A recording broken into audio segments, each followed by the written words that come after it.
Hello 9th class students, welcome to my class. Myself Mrs. Rajni Bhatia. Exercise 6.2 start करते हैं. Chapter 6 chapter है Lines and Angles. 6.2 first question in figure 6.23. ये figure आपको given है. In figure 6.23 AB is parallel to CD and CD is parallel to EF and Y and Z. ये जो Y दिया है एंगल और ये Z angle, they are in the ratio 3:7. You have to find the value of X. तो आइए start करते हैं इसको. ये देखिए यहाँ पे फिगर मैंने बनाई है, जो बुक में बनी है सेम वही बना दी है. यहाँ X, यहाँ Y और ये Z. अब आप देखिए ये जो है मैंने यहाँ 1 एंगल लगाया है. आप भी फिगर बना के उस पर एंगल 1 लिख सकते हैं यहाँ पे. और ये Y, तो 1 और Y इक्वल होंगे. किस तरह से इक्वल होंगे? 1 और Y कैसे इक्वल होंगे? Vertically opposite angles are equal. तो जो Y की वैल्यू है ये 1 की भी वही है, यानी कि ये Y के बराबर हो गया. ठीक, तो यहाँ हम लिखते हैं गिवन, वही गिवन जैसा कि हमने एक्सरसाइज 6.1 में किया. जो क्वेश्चन में गिवन चीज़ें होती हैं वो यहाँ लिखनी होती हैं. AB is parallel to CD, CD is parallel to EF and Y ratio Z is equal to 3:7. To prove आपको जो find out करना है, that is to find the value of X. Proof, let us start. This is Y ratio Z is equal to 3:7. तो आप let कर लीजिए, let कीजिए, let Y is equal to, इसके अकॉर्डिंग रेशियो के according Y is equal to 3A, Z is equal to 7A. Now angle 1 is equal to y, जैसा कि अभी यहाँ बताया था 1 और y इक्वल हैं, वर्टिकली अपोजिट एंगल्स, रीजन दे देना है. और फिर y, ये 1 plus z co-interior angles हैं. को इंटीरियर एंगल्स का सम कितना होता है? 180. तो को इंटीरियर एंगल्स, तो y plus z is equal to 180. y की वैल्यू है 3a, z की वैल्यू है 7a. तो 10a is equal to 180 which means a is equal to 180/10. तो आप a की वैल्यू क्या आ गई? 18. आप सोचेंगे यहाँ आगे तो मैम हमेशा जब भी सपोज करते हैं एंगल को तो x लेते हैं, तो y is equal to 3x, z is equal to 7x लेना चाहिए था. बट यहाँ पे x ऑलरेडी क्वेश्चन में गिवन है, इसलिए मैंने x नहीं लिया. आपने इसको कुछ भी वेरिएबल सपोज कर लेना है. तो यहाँ हमें a की वैल्यू मिल गई 18. तो यहाँ से मैं y की वैल्यू क्या निकाल लूँगी? 3 × a, जो a की वैल्यू आई है 18. 18 3 = 54. और z की वैल्यू क्या आएगी? 7a. 7 × 18 that is 126. y की वैल्यू 54, z की वैल्यू 126. अब देखिए also AB parallel to CD, AB parallel to CD है. तो वहाँ से फिगर से देखिए, ये देखिए यहाँ पे ये लाइंस पैरेलल हैं. तो x और y का सम कितना होगा? They are co-interior angles. तो x plus y is equal to 180. तो x plus y is equal to 180. y की वैल्यू आप 54 निकाल चुके हैं, तो यहाँ से आप माइनस कर लेंगे इधर, और तो x इज इक्वल टू 126 आएगा. ठीक, तो x की value 126. Question number 2, again figure is given. In figure 6.24 AB is parallel to CD. AB और CD आपस में पैरेलल हैं. EF is perpendicular. EF जो है वो परपेंडिकुलर टू CD है. एंड ऑल्सो एंगल GED, ये जो ऐसे करके ये पूरा एंगल है, ये कितना है? 126 पूरा, 90 भी बीच में ही मिला के. आपको फाइंड आउट क्या करना है? AGE, ये वाला एंगल फाइंड आउट करना है. GEF दिस वन, ये जो 90 के साथ छोटा पोर्शन है ये फाइंड आउट करना है. और तीसरा आपको क्या चाहिए? FGE this one. ठीक है, ये 3 एंगल्स आपको फाइंड आउट करने हैं. चलिए, ये है हमारी फिगर जो कि बुक से ही देख के मैंने बनाई है. तो मुझे एक ये एंगल फाइंड आउट करना, एक ये एंगल फाइंड आउट करना और एक ये, और यहाँ से यहाँ तक पूरा एंगल कितना? 126. तो ऑब्वियसली आप फिगर देख के ही पता लगा सकते हो ना कि 126 में से ये 90 माइनस कर दोगे तो पीछे ये पोर्शन रह जाएगा. अब देखिए इसको लिखना कैसे है. Given AB is parallel to CD, EF is perpendicular to CD. तो एंगल FED 90 हो गया और GED जो है वो 126 गिवन है. परपेंडिकुलर से मतलब क्या हो जाता है कि ये जो हमारा FED है, angle FED that is equal to 90 degree. Proof, to proof क्या आएगा? To find angle AGE, angle GEF and angle FGE। ये बुक में यहाँ तक गिवन है। प्रूफ हम शुरू करते हैं। एंगल GED कितना गिवन है, दैट इज़ 126। तो GED के 2 पार्ट्स हैं, GEF एंड FED। ये और ये पोर्शन मिल के हमारा पूरा एंगल बनाता है। तो यहाँ से GEF प्लस FED कितना है 90 को इधर ले जाके माइनस कर दो तो GEF कितना आ जाएगा 36 डिग्री। 126 माइनस 90 करोगे तो आपको 36 मिलेगा। अब देखिए also AB is parallel to CD।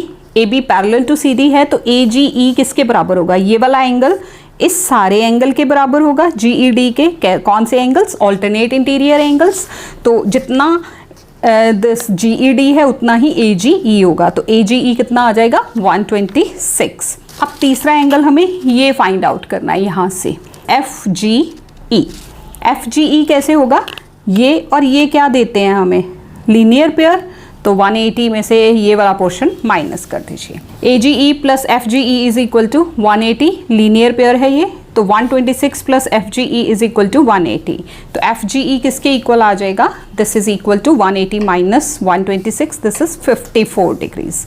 तो हमारे तीनों वैल्यूज़ जो हैं वो क्या आ गई, हम यहाँ पे आंसर बना के लिख सकते हैं। AGE हमारा 126 था, GEF और तीसरा हमें FGE चाहिए था, that is 54 and this is 36 degree. This is the answer. ये जो है इस तरह से है, जो एंगल्स पूछे हैं वो लिख के आप आंसर दे दीजिए। नेक्स्ट है क्वेश्चन नंबर 3।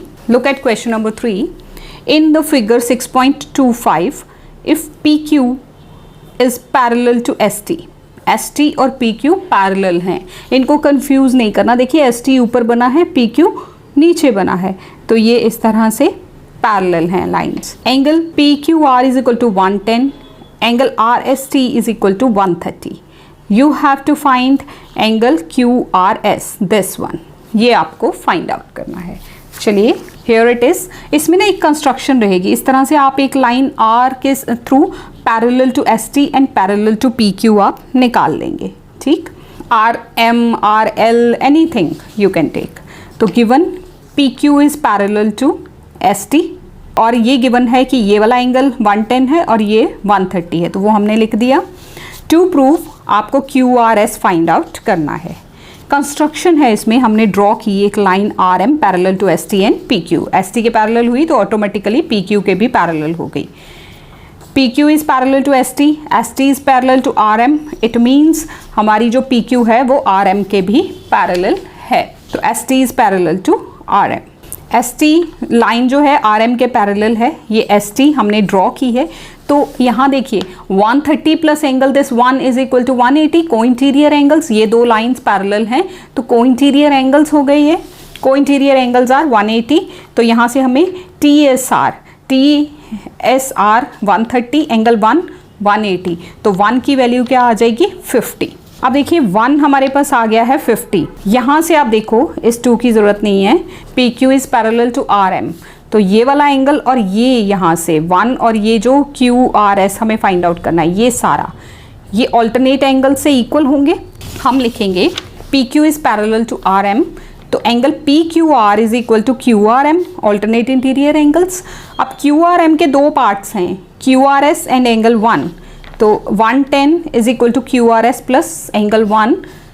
QRS किसके बराबर हो जाएगा, 110 माइनस 1 इज 50, तो 110 में से 50 माइनस करोगे तो QRS is equal to 60 degree आएगा। ऑल्टरनेट एंगल समझते हैं ना आप, इस तरह से अगर 2 लाइंस पैरेलल होती हैं तो अगर ये ट्रांसवर्सल इनको काटती है तो ये और ये जो एंगल्स हैं Z में जो बन रहे होते हैं, they are called as the alternate angles. Question number 4, this is in the figure 6.26 if AB is parallel to CD। AB और CD पैरेलल हैं। कुछ एंगल्स आपको गिवन हैं जैसे कि APQ is 50 and PRD is equal to 127। आपको X and Y की value find out करनी है। ये रही हमारी फिगर, आपको X and Y find out करना है।